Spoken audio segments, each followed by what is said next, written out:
রমজানের প্রথম দিন মাগরিবের আজানের পর ইফতার শেষ করে আয়ান মসজিদের সামনে দাঁড়িয়েছিল। ঠিক তখনই মারিয়া পাশ দিয়ে যাচ্ছিল।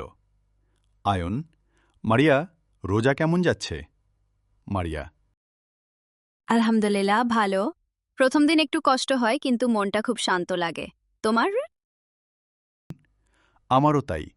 মনে হয় রমজান এলে জীবনটা নতুন করে শুরু করার সুযোগ পাই। পরদিন শাহরির সময়।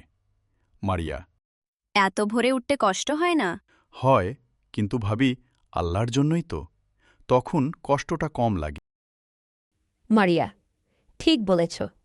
আমি এবার ঠিক করেছি রাগ কম করব আর বেশি কোরআন পড়ব। একদিন তারা গ্রামের এক বৃদ্ধার কথা শুনল, যিনি একা থাকেন। আয়ন: আমরা কি উনার জন্য ইফতার নিয়ে যেতে পারি?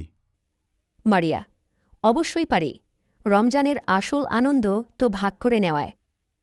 প্রতিদিন তারা আলাদা আলাদা রান্না করে একসাথে ইফতার পৌঁছে দিত। ঈদের চাঁদ রাতে।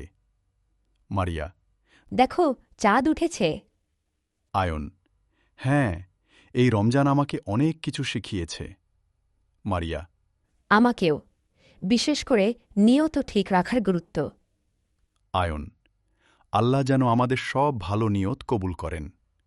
মারিয়া: আমিন।